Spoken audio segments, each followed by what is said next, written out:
see what we got. Take it live. Off we go. It is live now. Live. Hiding in live in 14-minute mode. Ha. Whatever. It's countdown time to the greatest show in the universe. The most insane podcast you can find. Sometimes it's good. Sometimes it's okay. Sometimes it just plain sucks. But it's always an entertainment.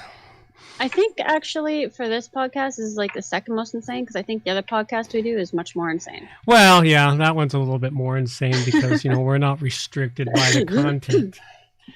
No, that one we meander and talk about everything. That content there for the tavern show is wide open. Whatever happens to land upon there. I mean, we start out with lots of stuff, but we never get to like 2/3 of it. No, it's because we meander. Mm-hmm. I think in order for us to cover even half of the stuff on the other podcast, we'd probably have to chat for about 3 hours. Oh, no, 3 hours would be the minimum. But because we're doing it Tuesday nights at 9, I kind of like to go to bed before midnight. Yeah, me too. There's just no better time for it to be done. No, not live anyway. Who knows? If I didn't have to sleep, if I didn't have to get up the next day, I wouldn't mind staying up later. But, the hazard is I have to get up the next day and work. Exactly. All right, let's see what we got. Oh, I should probably start this thing up here. Get that started and start checking some volumes. They turn the friggin' frogs gay. There we go. Let's turn all the frogs gay. No service for you!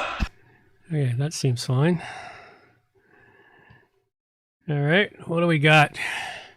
Meander there, kiddo. Meander about just anything at all? That's all. I just want to make sure we've got good volumes on you. I don't think you know what the most meandering thing in the world is? What's that? The freaking train tracks. They meander like heck. Well, they have to take the easiest route possible. Yeah, it's just when I went for a walk, I ended up taking 2.5 hours to get to the damn bridge along train tracks. It only took an hour to walk back when we cut through the campgrounds there. Yeah. Yeah, well, you got to remember the train tracks. They build them so that even going through the mountains, they have no more than a 1 to 3% grade. Yeah. Very easy to walk. And they take a long time to get anywhere. Yeah, that's because they have to move them around. They don't want to blast obstacles out of the way unless they have to. Mm-hmm. It's going in the world today. Yeah, well, my marketing manager, I don't know what's wrong with her. She likes to stay up in the middle of the night. Night owl. I should probably. Night owls are the best. I could turn the computer off. That would force her to have to not be able to work. It should be SOL, no computer, no work.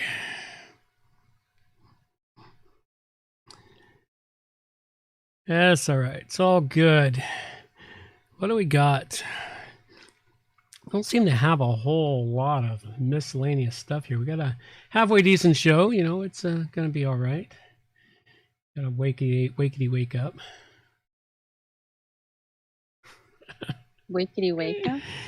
Yeah, well, we'll get to that when the show starts. Okay. We're just in restart mode right now. It's quite the thing to accomplish 500 episodes of a single show. It is really quite impressive. I don't think there's a lot of podcasts out there that can claim 500 episodes unless they've been doing them daily or 2 or 3 times a week for a couple of years. But to do only a single weekly show and claim 500 episodes, there's not a lot of podcasts that can do that. Not a lot, no. The number that I know of, I can count on one hand. Yeah. I mean, I know a few, and I know one I listened to, their episode 1300 or something like that, but they do a bi-weekly show. So you take that number and split it in 2. But even then. For the number of years. Good volume today. Good to know. Yeah. So I told you, a ladder today. I have no idea. I've not done anything to the computer. Nothing new, nothing changed. I'm not. I don't dare touch the dowels and pegs because obviously they're up and stiff and working. So it's like, hey, once the dowels and pegs are happy, don't mess with them. Yeah. I have no idea. Nothing's changed, but that's the computer for you. Some days it likes what it's doing. Other days it goes, yeah, I don't want to work. I don't know who you are. Don't know you anymore. Go away. We got some new content for the other show already popped in there. Discovered something interesting since we're on meandering mode. As it seems, my marketing manager pointed out something about the Roaring Twenties comeback, so I decided to do a search on it. It seems they're pumping that meme big time. Is that we're going to have a Roaring Twenties comeback, and and all of a sudden everything is going to be wonderful and hunky dory. It's really kind of interesting, the amount of news articles, and I only looked up the Canadian sources for it. I didn't even go after the American sources for it yet. Wow. Well, I mean, I kind of figured we'd be heading into like the same idea as Roaring Twenties. We have about 100-year cycle for our species. Yeah, well, but it's interesting how they're pumping it, which means, okay, well, that's good. So what that means is you got to make sure we do some prepping. And while everyone's foolishly spending their money, I want to collect as much of it as I can. Yeah, it's a good idea. Because if it's going to follow the cycle, that means at the end of the 10 years, everything is going to collapse right down into a mud pit, and only those that have money and are able to snatch everything up dirt cheap will survive. So that's where let's repeat history. Watch for the dirty 30s. I like that. The dirty 30s. Well, the dirty 30s wasn't very much fun. No. And then what do we do? We go into the 1940s and get a world war. What's interesting? I've found some really interesting stuff around the. I've been digging in. I'm digging in deeper into the grand solar minimum. Mm-hmm. Is where I want to go with it all. Find some interesting stuff there. See how it relates to WordPress, though. WordPress has got some really odd things happening in it as I'm pulling in news again. I noticed that. There's some odd stuff coming into. There's some odd things coming into the WordPress community now. And some odd things coming out with the newest version of 5.7. I don't know. Something's not sitting right in the world. But then the world hasn't been sitting right for a while. True. Lawless, let's hope not to repeat the war. I agree with that. Yeah, well. It'd be nice if we could avoid that. We are kind of overdue for a war, though. Well, it's overdue time to redistribute the wealth. Yeah. That's what wars do. Wars redistribute wealth.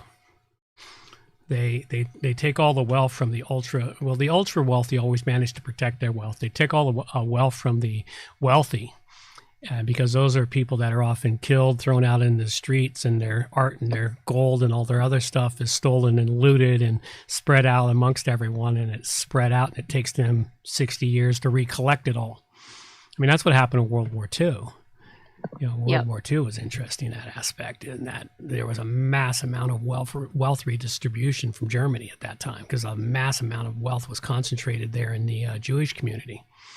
And when the Jews were turfed and tossed into camps, their wealth was stolen and it was shattered. All their art and everything else was scattered throughout the globe, and they spent the last 60 years recollecting it all.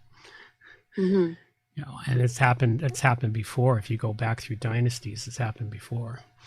The ultra wealthy always survive because they're invisible. Well, they're invisible. They've got their protected enclaves, and they stay out of the headlines. If you notice, the ultra wealthy, it's like everyone talks about the wealthy, which such as Elon Musk and blah blah blah.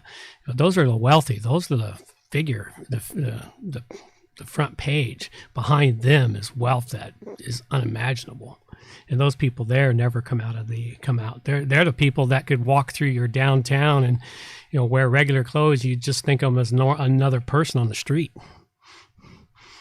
The kingmakers. Yeah, the kingmakers. The kingmakers are the ones that always survive. They're the interesting ones. That they are, but that's the way the world is. I've never understood people's desire to be famous, because once you're famous, you're a target. Mm-hmm. But if you're the person who helps make others famous, then you never become a target, but you still gain a bunch of the You gain all the power and all the wealth Yeah. without all the freaking headache. all the benefits. That's the word I was looking for. All the benefits and none of the None of the risk. None of the risk. Yeah, that's what happens a lot. It's really kind of weird. All right, it's time for us to roll this show up, have some good music and some piss poor singing, and let's go into showtime.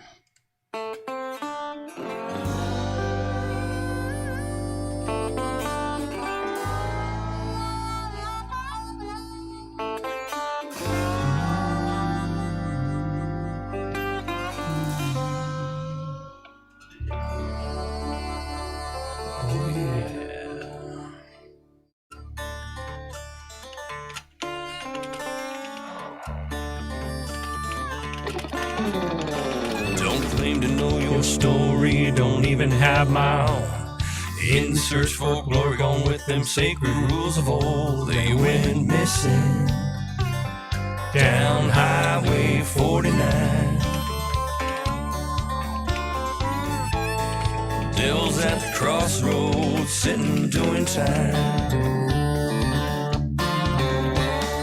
Preacher man discovered, passed down from saint to sage, like a kind-hearted lover who's been lost on this stage. Went missing down Highway 49. Devil's at the crossroads, sitting doing time.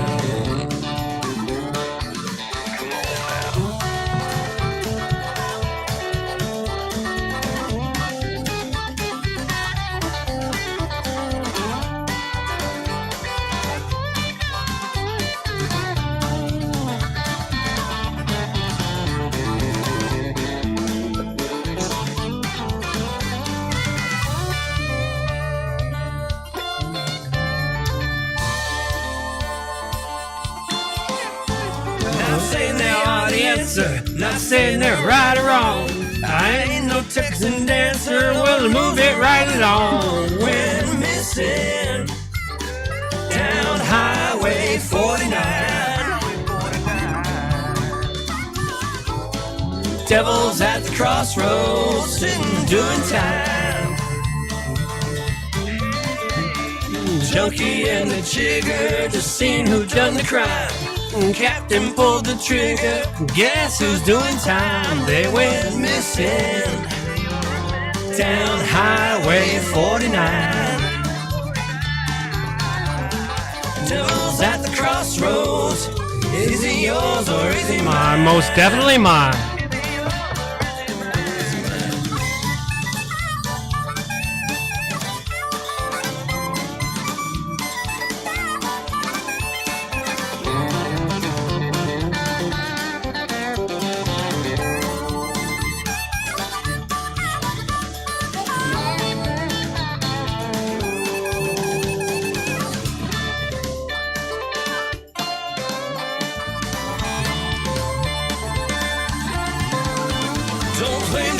Story, don't even have my own. In our search for glory, gone with them sacred rules of old. We're missing down Highway 49. Devil's at the crossroads, sitting doing time. Devil's at a crossroads, Joker's doing fine. Just sitting doing time.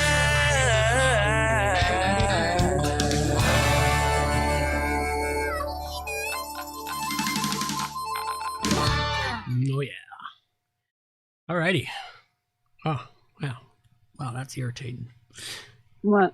That thing when you have a sneeze that you want to sneeze and it just sits there and irritates your nose. Grab a feather, tickle it. Maybe that'll work. Yeah, no, that never works. You know, you know you want to sneeze, but your nose is going nah. Well, okay, no.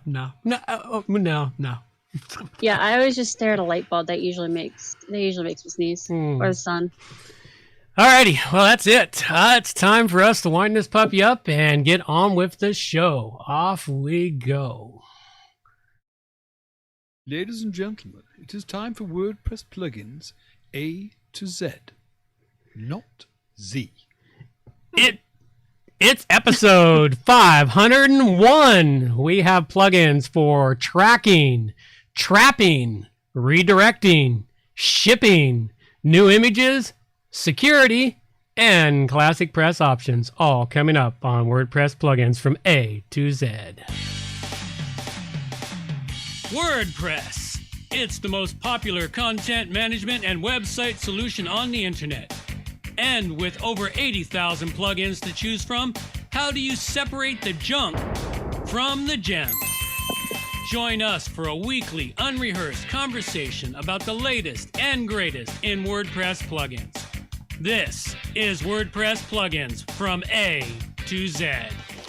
Well, good morning, good afternoon, or good evening, wherever you happen to be hiding out there on the globe today. Coming to you direct from the brewery overlook in beautiful Victoria, British Columbia, Canada. I'm John Overall, and with me is the ever lovely Amber Ovra.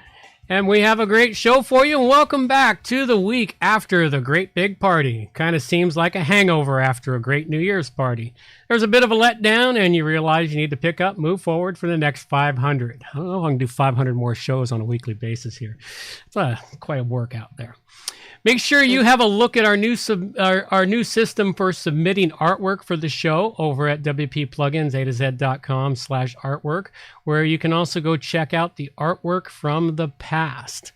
We haven't got it all up there yet, but it will be getting up there as soon as I have the time, or someone volunteers their time to put that artwork in for us.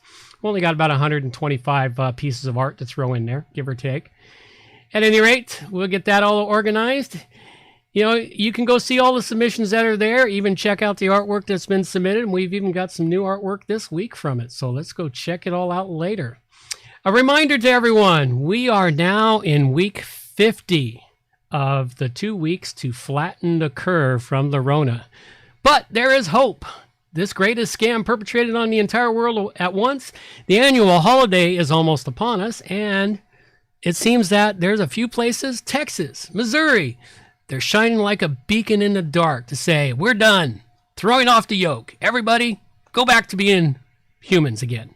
Live your lives, make your decisions, decide for yourself, which is what it should have been from the very beginning. Hopefully, everyone else follows suit with that soon. That would be so nice if everyone else could follow suit. But we shall see. Here in BC, I don't know. You know, there's vague promises there. You want to hear more about that? Go check out the Rogues Tavern podcast. That one there, our next episode will cover a lot about that. I found some really interesting stuff. But before I get too far started, hang around for the end of the show, the Q&A segment with Amber. And to those listening on the podcast download on your podcast app or whatever you want to listen to it at, if you want to hear all the entire Q&A segment, you're going to have to drop over to the YouTube channel and listen to that last bit. Just fast forward to the end so you can hear the last bit of it. Hey, it still gives us a view on YouTube.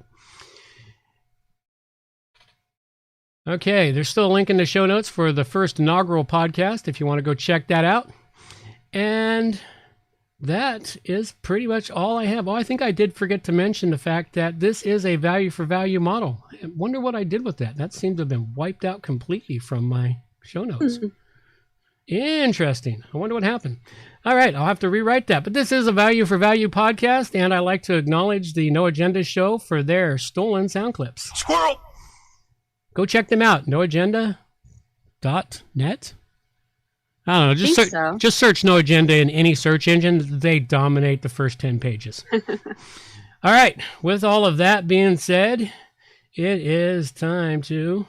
Thank you for sharing, John. Now get down from that soapbox. All right. This is number 9 of 52 episodes for 2021. It's episode 501, and we are diving in. No need to look before we leap either. More interesting when you don't watch where you're going. I mean, after all, look at the world right now. The driver of this bus doesn't seem to be looking where he's going at all. Oh, absolutely not. Probably distracted by his social media or something. I wouldn't doubt it. Speaking of social media, I suggest that you get away from that social media before you crash your own bloody bus. It's as bad as cocaine, man. It really is. Oh yeah, it is. Did you know that people are actually having to go to rehab for internet addictions? I found an article about that not too long ago. Although if you don't want to go to some fancy pants place for rehab, you could always just do it yourself. Simply do the following. Retreat from the world to under a blanket, curl up on the couch, lock yourself in your room, listen to some shows with no news hours, or listen to some books. Drinks, warm or cold, those often help too. And remember, don't be afraid to tell your kids to bugger off for an hour. It's totally allowed to demand that they not bother you unless they are broken, dying, or bleeding for the entirety of the hour. Maybe help them create their own zone out spaces, then sneak away quietly while they're arranging it, and you'll more than likely get about an hour all to yourself that way. Just don't crumple any chip or cookie bags in their hearing. And remember, remove all the social media and mainstream news for your own mental health. Do this for at least an hour a day, and rinse and repeat as often as needed. Absolutely. All righty, well, let's dive into the show stuff, and we've got some really great news for you here today, if I can find the bloody jingle. Please, can everybody be quiet? Please be quiet. Shut up! Thank you. And now the WordPress news with John Overall. Absolutely. Okay, we do have some interesting news from the world of WordPress. Got an article here, 7 inspiring headless WordPress examples. I'm not even sure what they mean by this. I read through this article and I'm kind of like, what are they talking about? Headless. And it didn't make a lot of sense to me here. Blazing the trail for the future, already using headless WordPress to power the... I see what they're doing. Looks like they're removing the header up at the top. Yeah. And they're putting the menus on the side. This isn't new. What kind of drugs are they on? I was doing this 20 years ago, 15 years ago. Yeah, I was kind of thinking about it. It's like, it doesn't seem all that new. I mean, sure, it might be a new thing that people are doing as like a fad, but a new fad. Well, it's what was old is new again. There's a 20-year cycle around what was old is new again. You know, it's like the fashion industry does it. They go back 20 years to bring new fashion forward. You know, the fashion industry's been doing that for 60 years. But yeah, forever. They've been doing it forever. Probably going back further. We can count it. But okay, but yeah, if they're getting rid of the header up at the top and they're popping stuff into the side, yeah, next thing you know, they'll be putting the menu over on the right-hand side and calling that new. I was actually one of the trenders on that one back when that occurred back in 2003. And when it was near impossible to stick a menu over on the right-hand side and make it work. Now it's easy. Now it's easy. Now it's a piece of cake. But it was so hard back then. I actually had to write a lot of custom code. I was chained to my desk learning how to do that. Literally chained to my desk. All right, well, let's move along with this here. All right, so now I know what that's talking about. So that's an interesting here. You might want to check that interesting out, see what's coming into the future of design. Okay, next article we've got here is the 7+ best WordPress plugins to help you deal with optimizing for the Google Core Web Vitals. If you're going to be stressing this new thing, the Core Web Vitals that Google's pushing down everyone's throat, and eventually they'll move on to something else and cause that to be the next big thing in search engine optimization and site speed, you'll want to read this article over. This one here does cover some pretty decent plugins. It covers over the autoptimize.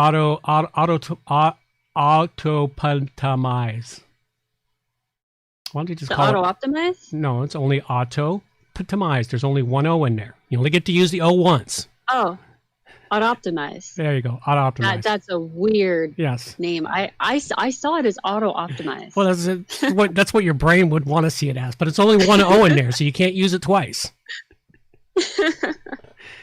All right, Hummingbird. I've used this Hummingbird. It's not a bad optimizer. Smush, I use that on just about every site I develop, simply because it really helps compress your images. The WP Optimize compressor cacher. So it's talking about caching plugins is basically what you're looking at is caching plugins. WP Rocket's pretty great. I like that one. There is another one out there that I use a lot. But this will be one of the ways to deal with this. And you'll want to go check this over, look through the plugins, see if there's some that might fit your need and help you out. And this is for Google, what? Google Core Web Vitals. There we go. This is the thing that they started pushing last year, and now it's becoming mainstream. Google starts about a year in advance pushing changes to the system, and then all of a sudden the SEO experts catch up to it, all the developers, and they go, okay, fine, we'll do. But Google starts penalizing people in their search rankings for not having these things. And of course, unfortunately, because Google is the largest search engine, though I'm doing my best to not use them at all,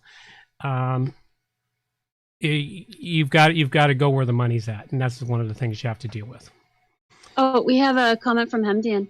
When they talked about decoupling the back end from the front end, I thought headless WordPress meant using a WordPress installation as a source for APIs without an actual website. Oh, well, there's that possible bit too. I was just going on the design of the sites.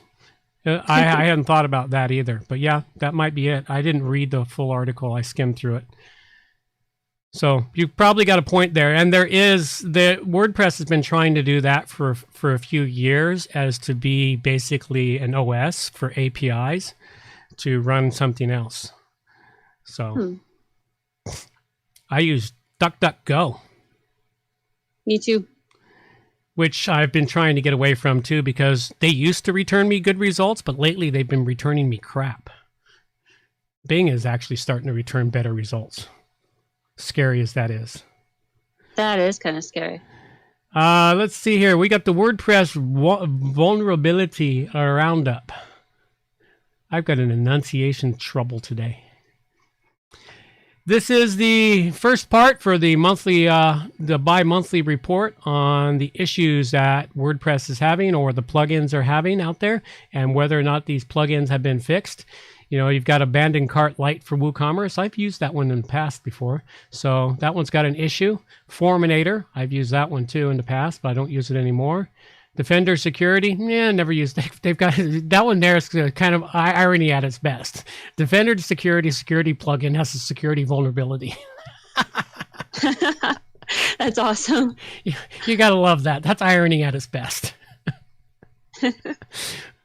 You know, we've got several plugins here. You might want to check this out. Subscribe to this so you get the notifications. Check it on a bi-monthly basis to see if anything you're using has hit a vulnerability that you haven't heard about, because a lot of these guys don't publish the information because, of course, they want to keep it as low-key as possible, fix the problem as quick as possible with as minimal amount of issue. But the thing is, you do have to do updates to keep it going. All right. Here's something I caught here, and I found this one kind of interesting because it's going to impact the podcast world in a strange way. I sort of skimmed through the article, catching the gist of it, and it's about why the WordPress.com/Spotify deal is bad for podcasting. Now, this has to do with WordPress.com, not those of you out there who listen to this show generally who have your own WordPress installation, which is WordPress.org, which is literally the same software but slightly different. What we've got here in this, though, is they've come up with a deal where they're going to allow people that have a WordPress.com blog going to inject it and have text to speech translation, turning it into a robot voiced podcast that is then played and then shipped out to the podcast universe to flood the world with it. And they don't seem to understand, and as this article makes the argument, is, you know, that's not how a podcast is made. Sure, it can be useful, but a podcast is made by the people who make it, the voices that are there, the insanity, the craziness. Sometimes it goes wonderful. Sometimes that podcast is just a train wreck, and you just can't stop watching it as it goes off the cliff. So that's basically what podcasting is. And this is an interesting thing that they feel that it's going to do damage to the podcasting sphere, making podcasts unlistenable, thereby chasing people out away from listening to podcasts. So I kind of agree with them on that. And it is a good article. You may want to go read it over. Next up, we do have another upgrade to WordPress just around the corner. Within days, they're on Release Candidate 2 for WordPress 5.7. Joy of joys. I'm just glad I don't have auto updates on all my websites. I feel sorry for anyone who does. So what is going to be coming down the pike on it? Got an article here from Kinsta telling us what's coming on. They're cramming in lazy loading, HTTPS redirects, UI updates, new APIs, and more. You'll have to go read this article to see all the crap that's coming. The one that is kind of to me is the lazy loading for iframes. You know, I'm not so certain that's going to be a great idea. It may work. You know, they've got new dynamic hooks, new robots. They've got a lot of things. Reset password links. What's that? Oh, site admins to send reset pass. Oh, now that could be useful. See, every once in a while they come up with something useful. All right, I'll give them credit. They've got one useful. And here, if you're an admin, you could actually now, instead of forcing the people to figure out where to find a little link, reset my password, you can now email them a link. That's kind of cool. I like that. So, you know, sometimes they do something good, but other times not. But you want to know what's coming down the pike and what you're going to be facing in 5.7, go check out this article. Sounds like fun. Sucking it up and figuring it out. This is something I'm slowly coming to terms with, that I've got to suck it up and figure out how to use Gutenberg. We've got less than a year now to where they're going to abandon the classic editor, and I'm going to have to suck it up and try to learn. Actually, I will learn, but I'm going to have to learn how to use Gutenberg and all its insanity. I really hate the layout of the editor for Gutenberg. I despise it to no end, but I'm going to have to suck it up and learn to deal with it coming down and coming into the future, because as they said when they started this fiasco 2 years ago, they were going to only supply support for the classic editor until December of 2021. They may go past that, but I'm willing to bet they're gonna slam it hard shut, because they want everybody on Gutenberg. And if I want to continue making money using WordPress, I'm gonna have to learn this. Who knows? Maybe by then I can win the lottery, go buy a ranch somewhere, and just build a moat around it and pull up my drawbridge and say to hell with everyone. That'd be cool. Yeah, I really wish I could do that. Yeah, Gutenberg, come to the dark side. We have cookies. I just caught that. We have cookies. Oh, goody, cookies. Lots and lots of cookies. That reminds me of the old cookie virus. I wish I had a copy of that virus. The old cookie virus that infected computers back around 1998 or something, or maybe earlier than that, where it'd pop up on your screen. It says, "I want a cookie," and it wouldn't go away. I remember that virus. You had to type in chocolate chip cookie. If you gave any other cookie, it wouldn't go away. It was very specific. It wanted chocolate chip cookies. I remember that virus. It was actually kind of fun. It's like having a little irritating pet. Yeah. All right, here's another one for you, and this is why guest blogging is the worst link building strategy. Now, this is a really interesting article, and this, maybe if enough people read this, I won't get so many requests via my contact form. So I would love to guest blog for you. I've got great articles. I'm going to write a fantastic article. I've read your content, and I want to write an article about how to chop down trees. It's like, yeah, you didn't read a thing on my website, did you? That's what they do. They send me these things and they go, well, we want to write a guest blog about this. It'll fit so well with your content. And it's like, you obviously didn't read my content. Okay, so guest blogging is having someone write an article for you and put it up? Yeah, and put it up, and they get links back to their website is what they get. Oh, okay. But as this article makes the argument, is that it's not the best way and the best use of your money for getting links, because writing a good quality article can take hours or even a couple of days. Mm-hmm. I know I used to write a lot. I've got a lot of articles half finished because I just got so involved in other things. I quit writing the articles, but they'd take a day. And if you track that out through how much you should get paid per hour, that can be $400 or $500 for an article. Yeah. So it's a really good article. It's really interesting as to why guest blogging is not the best way to go. There's much better ways to do it. Now here's another one here for those of you out there who may have created themselves a website that gets lots of traffic and now you're tired of it and you want to unload it.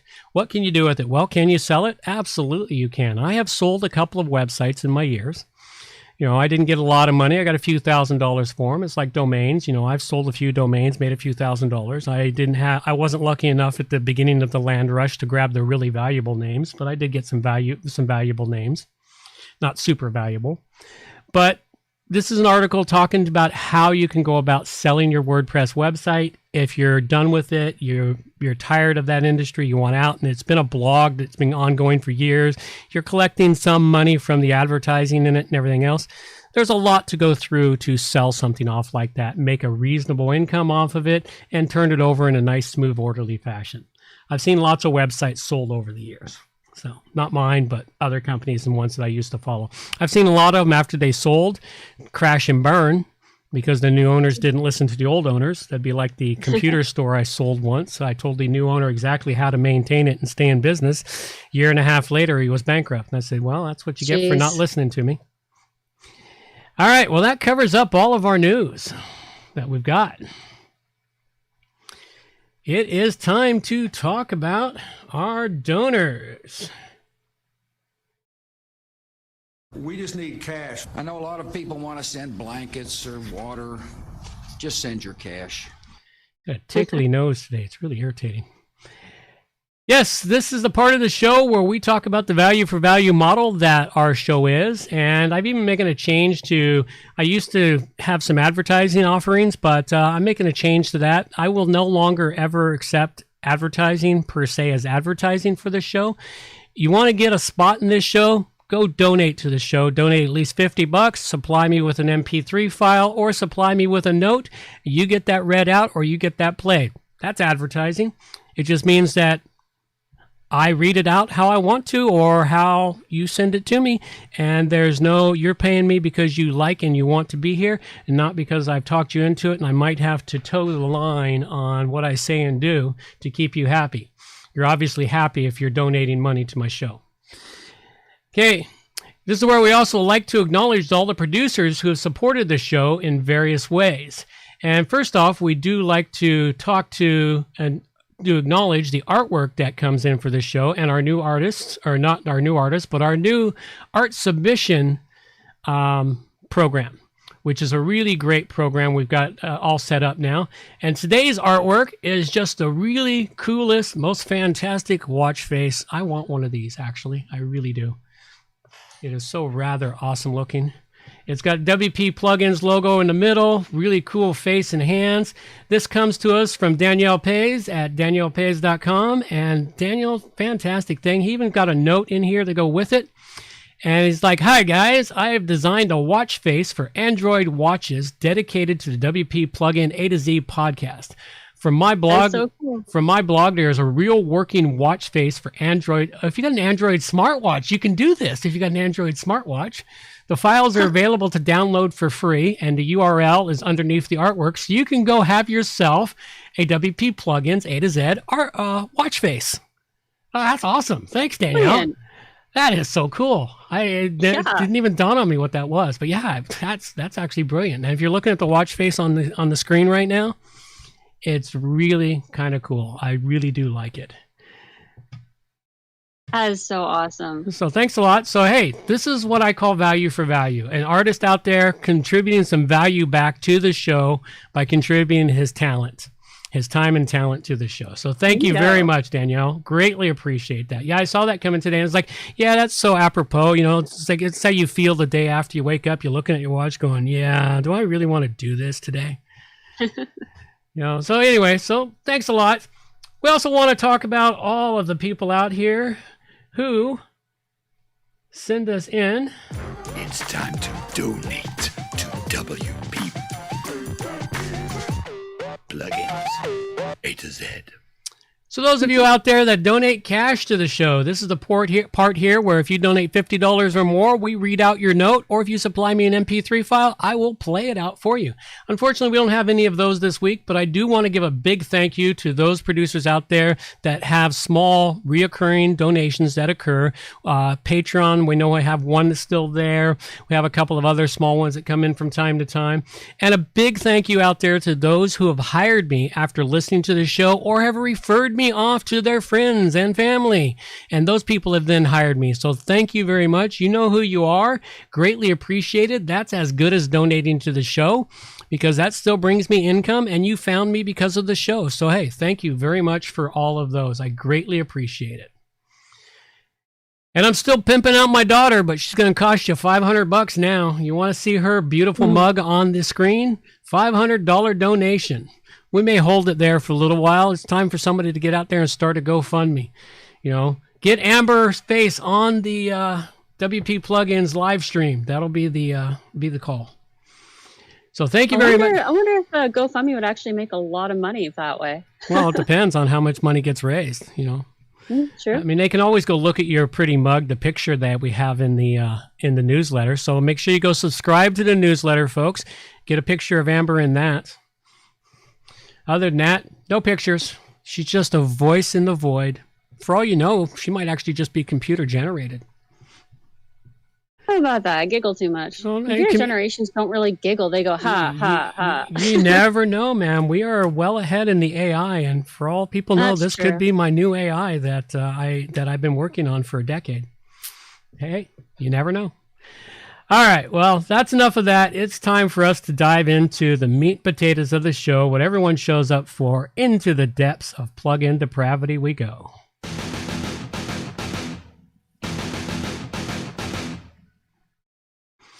All right, off we go. First thing we got is ClassicPress options. Well, I don't have any this week. No ClassicPress options this week, and that's just the way it worked out.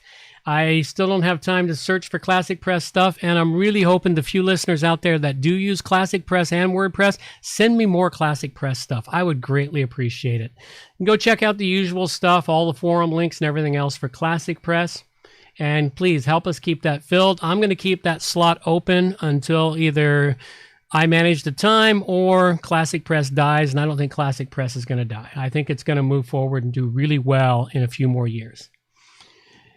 All right, so WordPress plugins. What do we have for WordPress plugins this week? Well, first off, what we have for WordPress plugins is I have one that was sent in to us by Alexander Sorkin, and it is called Foxless Geo. And this is a plugin to help you geolocate your website visitors via their IP address. And just so you know, GeoIP doesn't always work. If you tried to GeoIP my IP address, you'd think I live in the center of Alberta.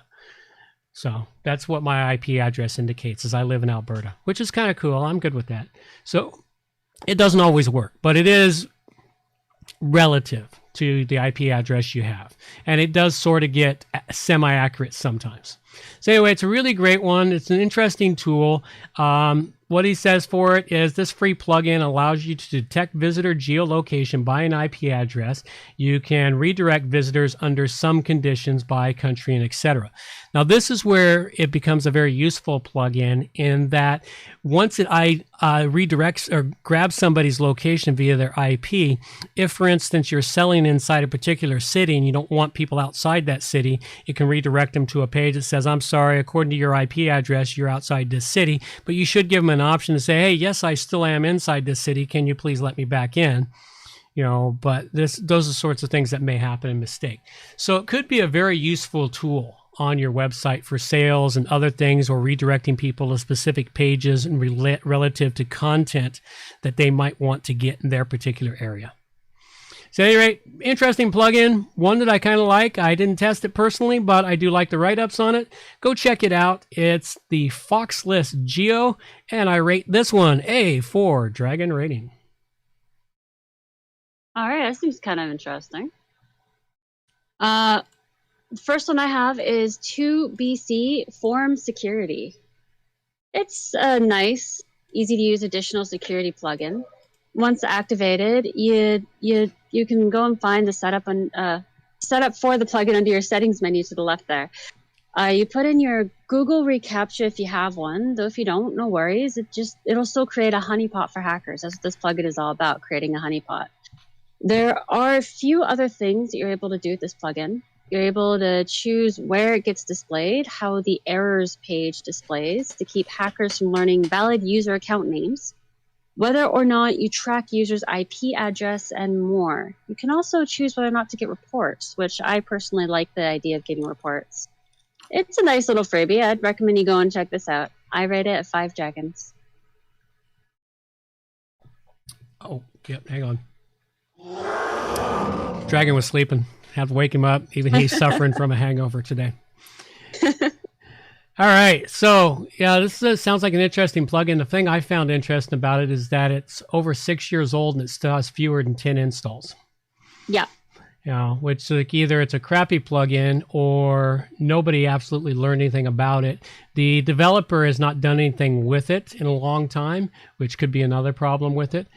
That could be, yeah. It may still be a good and valid plugin, but be aware of old plugins. I use plugins that are 5, 6, 7 years old. That's not a problem. You just got to be aware that they might not be up to date with the latest versions of WordPress. So keep that in mind, folks. Anything that's like 6 months or older gets that little warning up there. So. Yeah. All right, so the next one I've got for you, I was in a mood this morning where I didn't have plugins ready, so I'm searching for them, and I can't find anything in the new fields in WordPress, in the plugins new. So I decided to do something totally random. I decided I would take the 7th plugin on the 7th page of the new plugin stuff, and I came up with Easy WebP. Speed up your website by serving WebP images. You know what's irritating about those is I've discovered that for some reason I'm starting to see it more and more. And when I went to download an image and I needed a JPEG of it, it would only give me the WebP, and I had to go back into the files to get the image. So at any rate, WebP is an image file format that is being pushed, and it's probably going to become the dominant format of images out there on the internet. Simply because it is going to be needed for speed, because WebP images are smaller and faster. And this is a plugin that you can use on your WordPress website to convert all of your images to a WebP format for delivery. It's one I wouldn't play with on your live site until you've tested it on a development site to see if it makes a mess of things or works it out. I haven't had time to give it a full test, but it is something I'm going to look into. This is a third-party service, and their free plugin you get allows you to optimize up to 30 megabytes of images. They go 300 to 400 images. Yeah, right. They don't deal with some of my clients who have images that are 10 and 20 megs in size. So it's where the problem lies is how well formatted were those images when they were put up. But it is something to look into, and it does seem like an interesting plugin, and it might be something to help coming down the future is what's coming. I know WebP is coming. I've seen it for the last couple of years. It's popped in. I've experimented with it a couple of times to minimal success so far, but it is changing. Things are changing, and the internet is trying to get faster and faster so people can continue to use it on their mobile devices and get that crook in their neck and walk off cliffs and into manholes. So it's all good. Anyway, go check this one out. I rate this one at a 4 dragon rating. Go check it out. It's the Easy WebP. Speed up your website by serving WebP images. That actually seems like it could be really useful. I hadn't realized that there was something like that starting to dominate the internet, though. Well, I've seen it for the last couple of years. I've tried it. I've tried it for a couple of times, and yeah, it's starting to dominate the internet because the smaller, more compactness of the images, and the fact that if someone steals your WebP image, it's not very much use for anything. So okay. Next one I have is Form Spammer Trap for Comments. This is a free plugin, and it's almost overwhelming with its options. It's fairly new, and it's got less than 10 activations so far. They claim to have the ability to sense human interaction without the captchas, hidden fields, silly questions, or anything like that. It simply senses the human interaction, which I found very interesting. Mm-hmm. And it stops spammers from spamming in your comments box. Their site, although reminding me kind of an early 90s video game, is rather informative. Oh, and yeah, I love their site. Yeah. Yeah. It is a very unique site. I love it. Oh, yeah. That's great. The first time I saw it, I went, wait a minute, I want my 1990s site back. Yes, the cellular web. I love their front page with their bubbles here of why does their site ugly? It's really great. Yeah. So anyway, continue on. I really like this plugin. It seems very promising. I can't totally speak from first-hand experience as we don't really get a lot of commentators on the sandbox page. But I can say that it works in WordPress and is a lot of fun to set up with all of the options they give you. I'm not even going to bother trying to list them here because that would take me a while to even list half of them. You'll have to go and check this plugin out for yourself. I can see this plugin going far if it's actually able to fully deliver on everything they promise. Cool. I would love to hear back from someone out there who has given this a go on their site with a lot of commentators. Let me know how well this plugin senses human interaction. I just find that so interesting. And because I can't fully test it on the comments, I can only give this a 4. But I'm really excited to see where this plugin goes. I rate this at 4 dragons. Perfect. Okay, the last one I have for you here is another one I found in the new area of WordPress plugins, and this one is one I will be giving a thorough test to. I didn't have time to get it thoroughly set up this morning and tested because I still got to go get myself a Canada Post account to do this.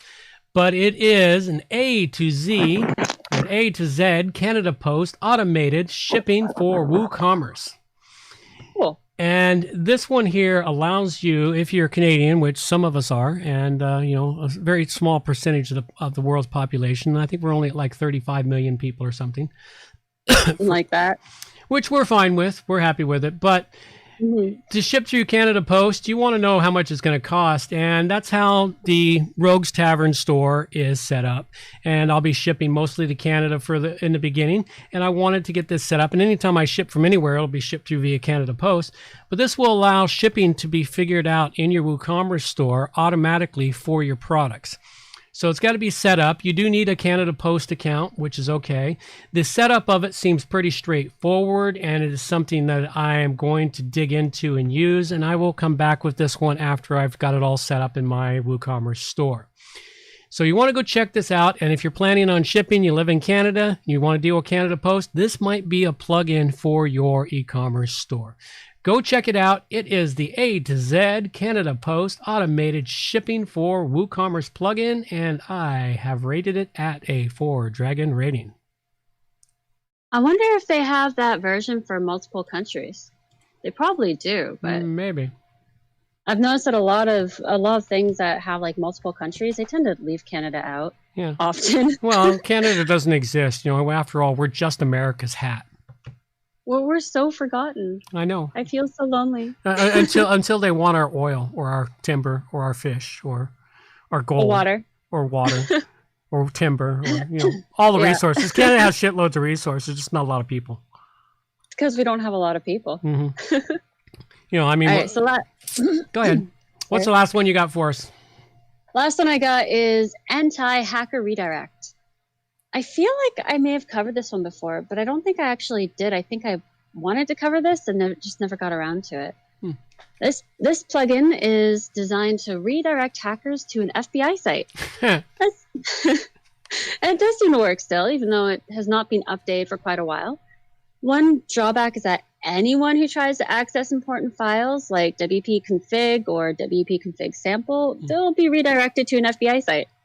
Cool. So for the newbie hackers, great scare. For your boss trying to get in and fix something that's gone wrong, could be bad. Although, on the other hand, it could also be great for pranking someone. Yeah, and you can change a redirect by doing the following. In the WordPress root of your website, open the .htaccess file and change the existing URL to a custom one. So you can redirect it anywhere. That could be so much fun. Hey, you could direct them to porn. That's kind of what I was thinking, yeah. This could be awesome, but it could also be irritating. I'll leave that up to you. Yeah. Totally free, still works, even though it's gotten a little old before it's even been downloaded more than 50 times. Go check this out. I gave it a 5 dragon rating. Yeah, that one sounds like fun. All right. Now let's see what we got here. We do have... this show is still brought to you by, even though I'm changing the advertising, this spot here, you would have to give me a lot of money. This is just me, self-promotion, right in here. Are you tired of the same old web hosting? Not having the resources you need to run your website properly? Having a lack of control? then you need johnoverall.com web hosting, providing you with all the resources you need to smoothly run your WordPress website or ClassicPress website. With strict limits on the number of clients allowed per server, johnoverall.com provides high quality, fast server performance. Visit johnoverall.com for web hosting that won't slow you down. Absolutely. I need to re-record that. That one's getting old. All right. We do have a listener question this week, and it's a really a good one. And it pops off. Hi, John. I know this is more of a security and Elementor question, but I wanted to get your take on it as well. I'm using the latest version of Elementor Pro on a couple of my sites, and the contact form is built using the Elementor Form widget. I have reCAPTCHA v3 set up through Google for several months now and set up in Elementor settings. I have had Google Analytics set up from the start. When someone fills out the contact form, I get an email, and very shortly thereafter, I can see the resulting hit on that page in Google Analytics. All has been working perfectly and still is. However, in the last couple of weeks, I've gotten the same email from the form being filled out, but this time it's from a spammer. Legitimate emails are still coming in. Here's where the mystery is. After I get one of those, Google Analytics doesn't show that the contact page was visited at all. It's as though the spammer was able to fill out the form without being detected. I'm scratching my head as to how this is possible. I've obviously updated plugins and WordPress as needed, but I haven't changed the form or anything in Google Analytics or reCAPTCHA.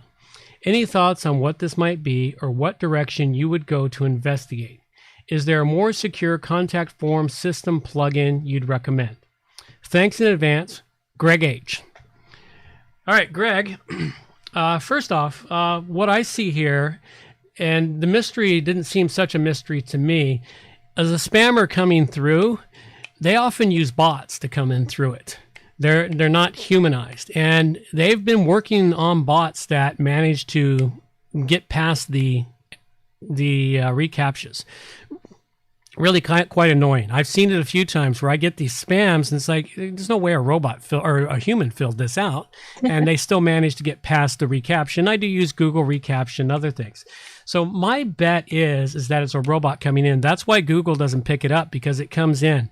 Could also be that they're coming in through IP address versus coming in through your URL.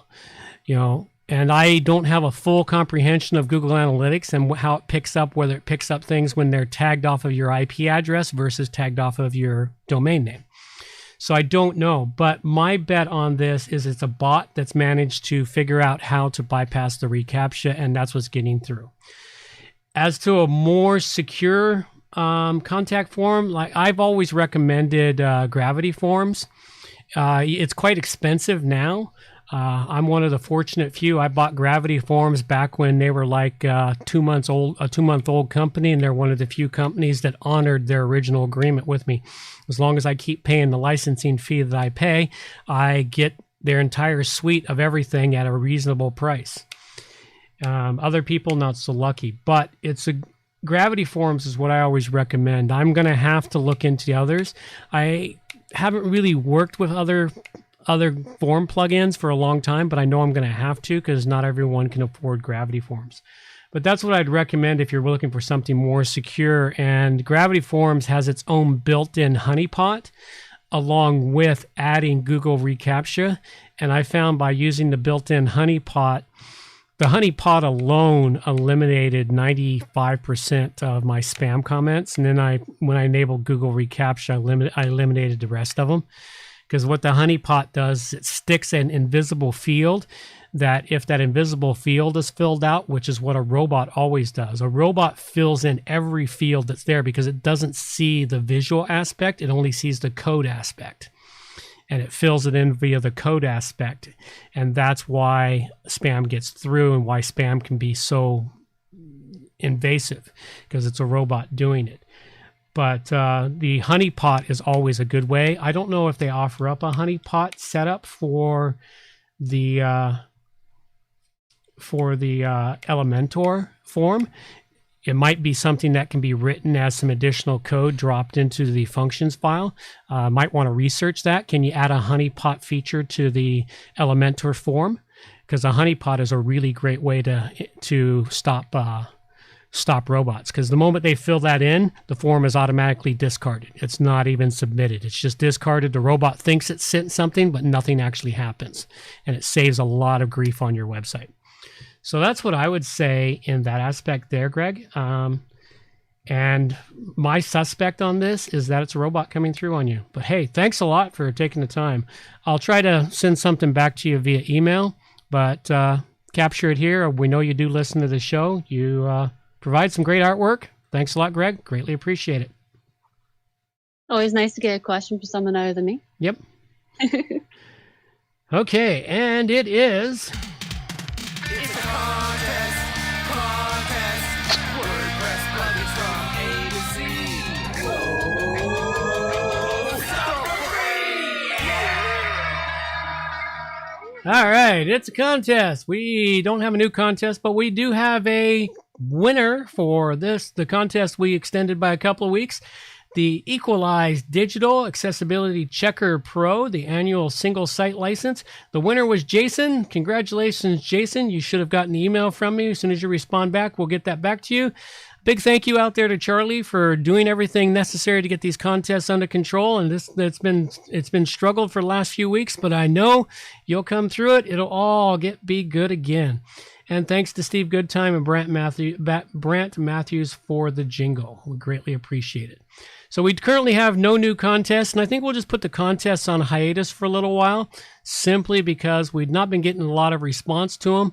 We'll sit there and hold the licenses we have, and we'll build up the contests. We'll get them all organized again, and then we'll start rolling them forward again. So stay tuned, folks. We will have more contests rolling your way.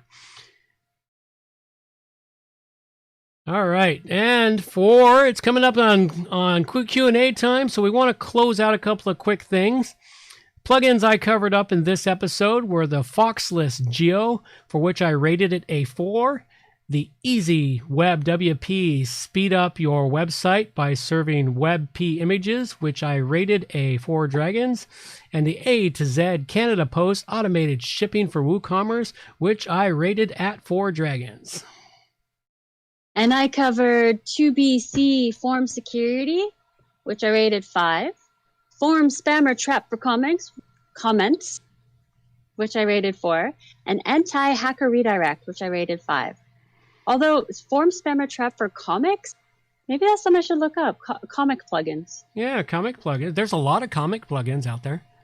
Yeah, I'll also look it up. I haven't even thought about looking up comic plugins. Yeah, there's a lot of them for those that make comics and they want to publish them on their websites.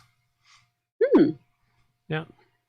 I looked into them once upon a time when I was trying to get a comic artist I know with her little critter to draw me comics. And I was even setting up the website for it, but that person fell by the wayside on me, unfortunately. Yeah, well. All right. A couple of quick things. Reminders, we don't have a current meetup planned. We do have something coming. To let everyone know, I am preparing a meetup for the first week of July, right around my birthday this year. I decided I'm going to actually have a birthday party. I haven't had one for about 4 or 5 years now. It's time for me to have a birthday party again. Maybe I'll have a sunny day. I'm really hoping. Ever since I turned, well, I'm not going to tell you. Ever since a birthday, been 7 years since I've had a sunny day on my birthday, and it was so weird. So maybe it'll be sunny again in July. All right, so that is coming, and that will be a combination meetup for lots of different events. So be prepared for that, folks. News on that's coming down the pike. As we said, if you're not getting enough of us, join us for the new podcast over at the Rogues Tavern, shooting the shit at the tavern. Every Tuesday evening at 9 p.m. Pacific time live, or just subscribe to it on your favorite podcast app. All right, it is... Good God, Amber. No, that's the wrong one. That was the wrong one entirely. There it is. Surprised you didn't use that one. It's question and answer time. I forgot I had that one. I should have used that. I should have used that when you were giving out all those 5s today. That's what I was thinking. I figured you'd be throwing that at me for all the things I gave 5 I don't to know, today. but you've been well behaved for the last several episodes, hardly ever bringing out a 5. I mean, for like half a dozen episodes, everything you had was 5. It's like, my God, Yep. Is there anything that's not good?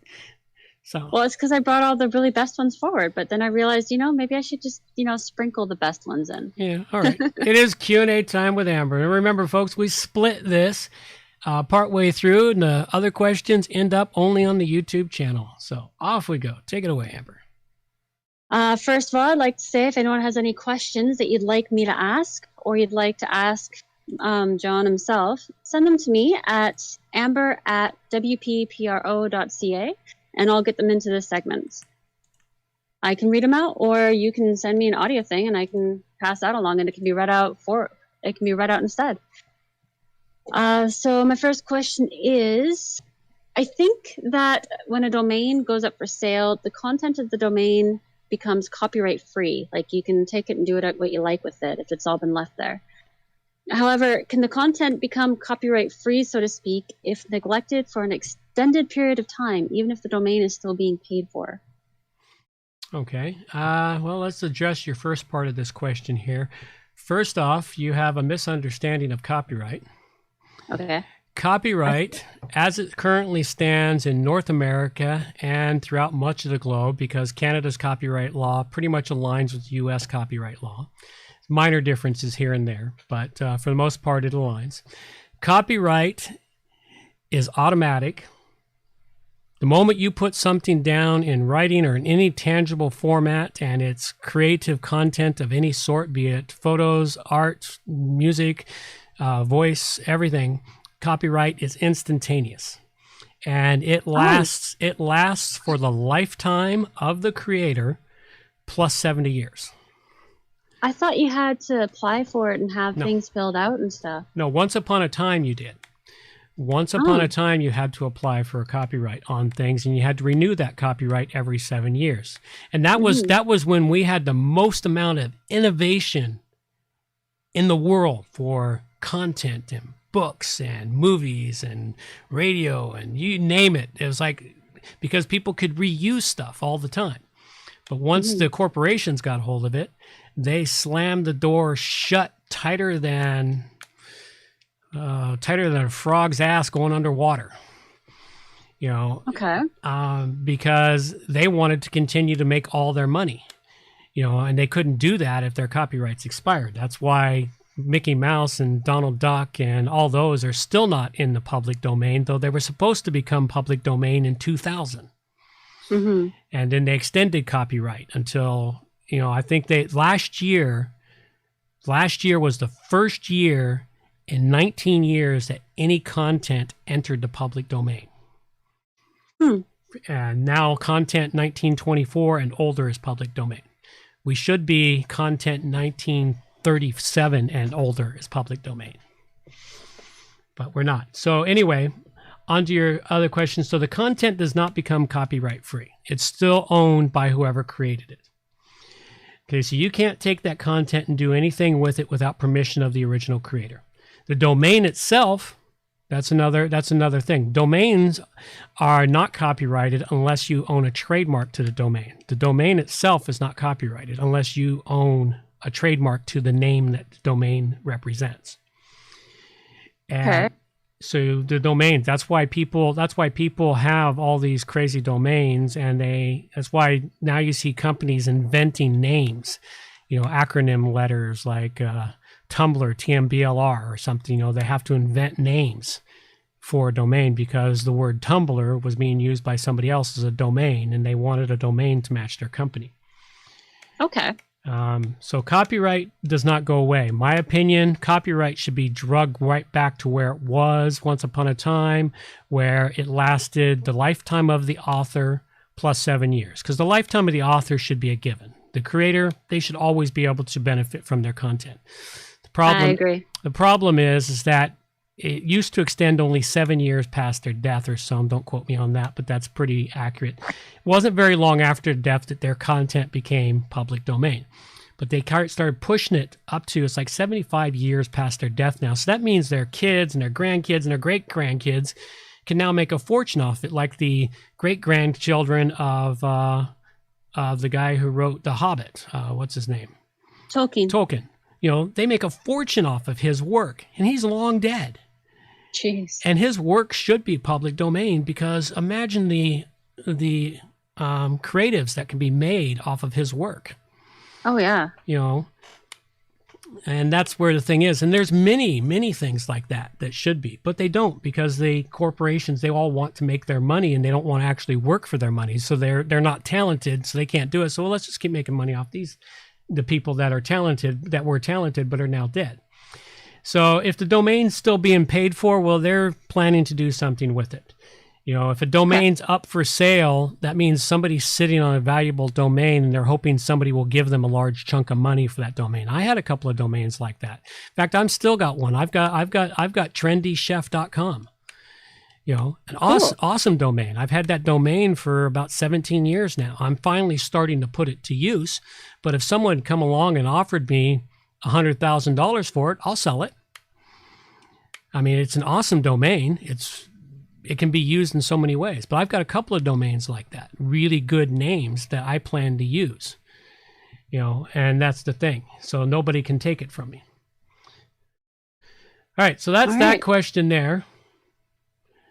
Okay, next one is, say there's an old site that's being completely neglected that you want to save the content of, but it doesn't belong to you. If you were to recreate it on your own domain, but give the original creator all of the credit for the information that you're trying to save, would you still get in trouble for copywriting? This one's going to be an interesting one. And because the following two questions were partially answered in the beginning, I'm going to split us here. I'm going to split us here at this question, because the next two questions were partially wrapped up in the first one, and we'll read those questions off. You know, is there a way to do something like what you just described in the second question? And the final question would be, how do you set down copyright on a site? And that was pretty much discussed in the first one.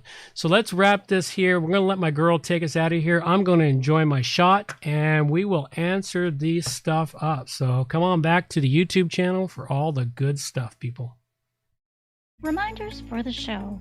All show notes can be found at wppluginsa2z.com.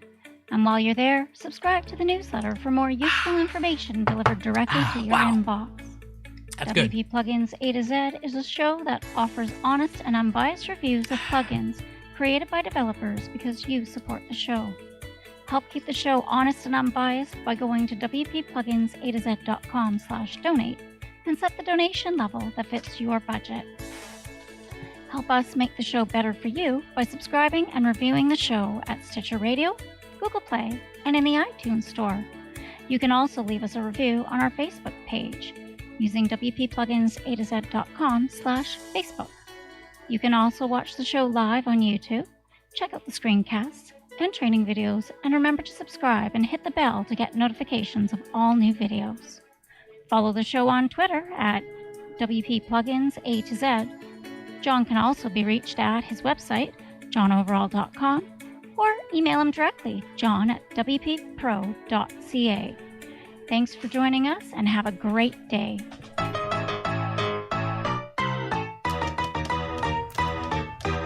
Thanks for listening to the show. This show is copyright by johnoverall.com. So until next time, have yourselves a good morning, good afternoon, or good evening, wherever you happen to be out there on the globe today.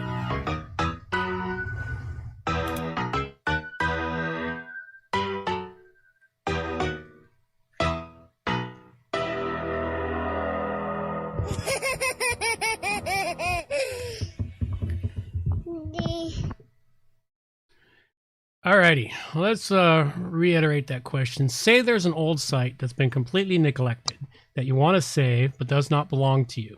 If you were to recreate it on your own domain but give the original creator all the credit for the information, would you still get in trouble for copyright? Yes, you would.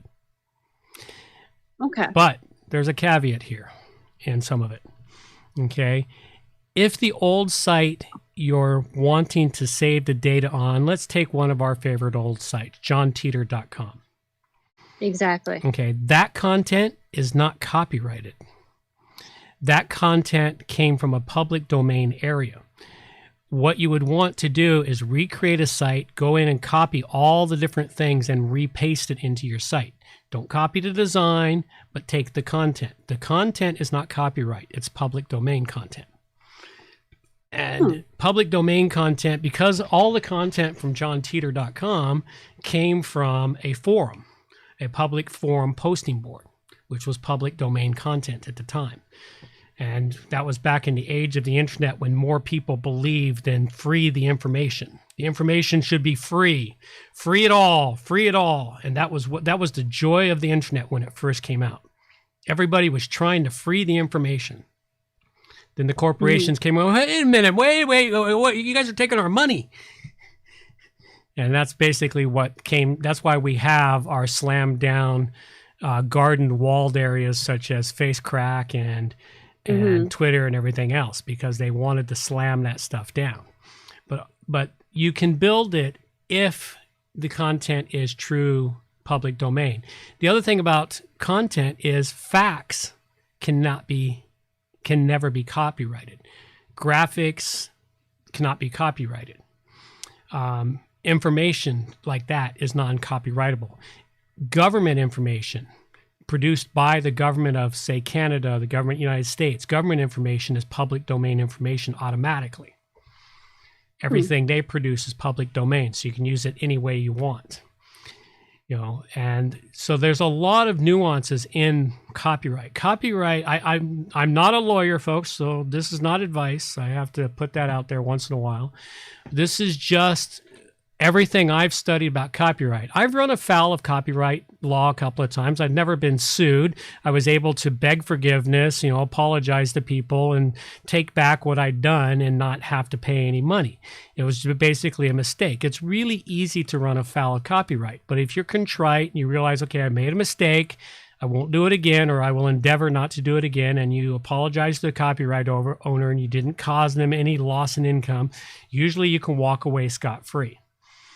But if you do something that you make money off of and you violated copyright, they'll come after you with a vengeance for all the money you made, which is their right to do because you've used their hard work to make money. And copyright is something that's been near and dear to me for 30 years since I've gotten involved in this stuff. Copyright is something I've wanted to do. And it's like I've pushed the edge of what I can do with it constantly. I'm always constantly pushing the edge of copyright. And when I was a starving developer and I was just getting started, I pushed the edge even harder on the images I would use, the free stuff I would get. I would search for the free and everything else because I had to. It also goes back to the days of software piracy, which isn't so much a big thing now because the software creators finally realized a way to make the software affordable to people. But back in the day of, say, using Adobe software like Photoshop, the software was $1,500 and nobody could afford it. But if you were a student, you could buy a copy of the full version of it for $90. It's like, okay, cool. Well, I'm a student. I'll take some of my student loan money and I'll buy it. Well, I bought it, but once I quit being a student, technically I was using the software illegally, but I continued to use it for 5 years until I made enough money to buy a newer version of the product. It's like when you don't have the money, you have to really push the edge of copyright to be able to make money. But the idea is to not infringe upon somebody else's copyright to make the money. But there's enough stuff out there on the web that is free. And there's lots of people that give away free content. You can go to the internet. You can go to the Internet Archive. The Internet Archive for books, they have almost every book published 1924 or newer.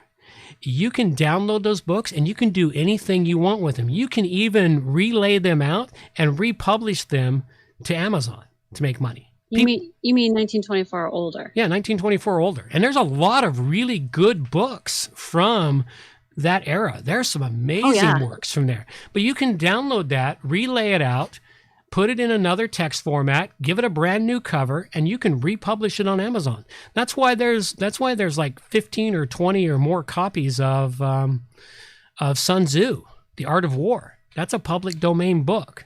What's not public domain is the layout of the book. It's like music. You can go out there and you can get yourself a copy of Mozart's symphony and play it. and republish the music all you want, but you can't republish the music sheet that a music company published. Okay, because it's copyrighted when it's published on their sheet, because they might have changed one minuscule way that the notes look on the page, even though they're all the same notes. They might have made the bars wider, even though it's still the same note. But you can play that music, but you can't go download somebody's symphony playing of Mozart's music. You can't download that and republish that, because what they did is copyrighted. Their version of it is copyrighted. And that's where copyright gets so convoluting. While the original score is public domain, every artist that uses it after that, their version of it is copyrighted. That's so interesting the way it all works. And copyright is such a rabbit hole. It goes on and on. So yeah, but that's what we say. The question is there a way to do something, recreate that website and not infringe upon copyrights? Yes, there is. But it's a really tight line you have to walk. Mm-hmm. And the final question is, how do you set down copyright on a site? You just need to put the word copyright on a site? Well, yes, that's part of it. You don't have to. This is something that I didn't answer in the beginning, but I answer now, is if somebody infringes upon your copyright, suing them is a big problem. But if you've got such a unique piece of work, such as, for example, Critter, a unique piece of work, you take Critter and you actually register your copyright with the Copyright Office. You don't have to register it to get copyright. But registration, what that does is it means if anyone infringes upon your copyright, it's much easier to sue, and you can sue for massive amounts of more money. The lawsuit can be astronomical at that point of suing, because you've registered it. Because if they had half an iota before they used something that was obviously unique and hadn't been seen in the wild before, they would go to the copyright website. You can go do a search on copyrights just the same as you can on patents. There's a central database of copyrights and patents for people who have taken the time to register them. Now, the registration process is not free. It does cost money. I have no idea what it costs because I've never registered anything. I've never done any creative work that would merit registering it. So, but that's it. Copyright is just a fantastic thing, and it's something to really dig into and go into. So, like, if you're putting down the copyright on your site, and you've registered stuff, do you need to put down, like, your copyright registration number, or do you just put down copyrighted? Just put copyrighted. That's all that matters. It's copyrighted. But automatically, the moment something's created, put into a tangible form, it has copyright. Cool. It never used to be that way. If you wanted protection, you used to have to go register it. And then you had to renew it every 7 years. Which is why, you remember the movie It's a Wonderful Life? Yeah. That movie, they forgot to re-register the copyright, and it fell into the public domain. Which is why for 30 years, and this is one of the most amazing things in the world, is they actually managed to get it back under copyright, which is why it vanished. Oh, wow. And I read the story on it, and I'm like, I still can't see how they managed to pull that off. The lawyers magically managed to push it back into copyright because, of course, once it hit the public domain, that was not a major Christmas video through when it was made. It wasn't a major Christmas video through the 50s and the 60s, but it fell out of copyright in the mid 70s. And all the TV stations went, hey, we need something for Christmas time. Hey, wait, this one's copyright free. We can play it to our heart's content and not pay anybody for it, which is what they did. And they played it over and over again, and that's when it became a Christmas staple. And it stayed that way until somewhere in the late 90s is when it vanished, and I realized it was gone. I'm like, why don't they play that anymore? And then somewhere in 2000s, I was looking for it because that was like a childhood memory for me. We always watched Rudolph the Red-Nosed Reindeer, It's a Wonderful Life. I can't remember the other ones. There was about 6 shows you always watched at Christmas time because back then we only had, 3 channels to choose from, and that's basically what it was. But they managed to push it back into copyright through some obscure person had like something in the movie that they had maintained a copyright on. It was such a ridiculous. wow. It was so bizarre when I read it. I'm like, really? Holy shit. And of course they did that because they wanted the money that movie produced. And now when you see it, it only shows up on 1 or 2 places now at Christmas time. And they make all kinds of money for it because people watch it for nostalgia now. So, but that's copyright. And that's really it. I think that should wrap us all up here. I want to get the hell out of Dodge, and I've got a few things to do, and it's time for me to wrap it all up and go off to the Oasis and enjoy myself. So let's take us on out of here with some Days of Thunder. These are the days of thunder. We're gonna make time stand still.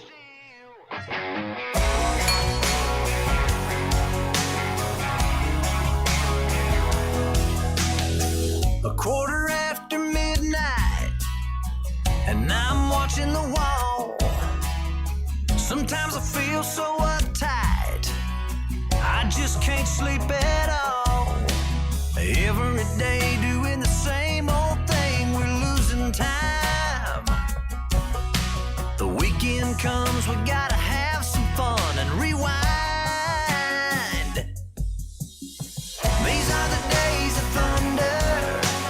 We're gonna make time stand still. We gotta feel the hunger, hanging over the edge just to taste the thrill.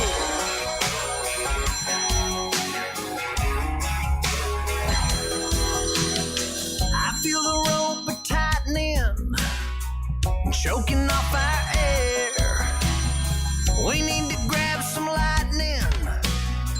Friday's almost here.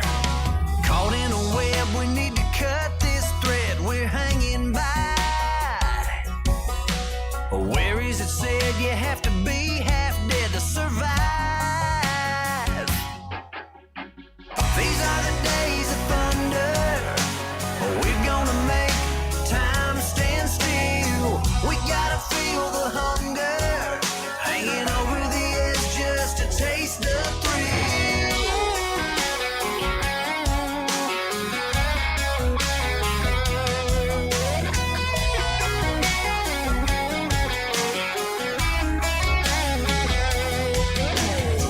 These are the days of thunder. We're gonna make time stand still. We gotta feel the hunger, hanging over the edge just to taste the thrill. These are the days of thunder.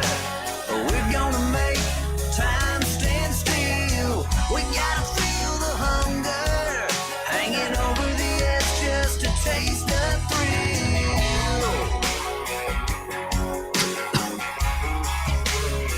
These are the days of thunder.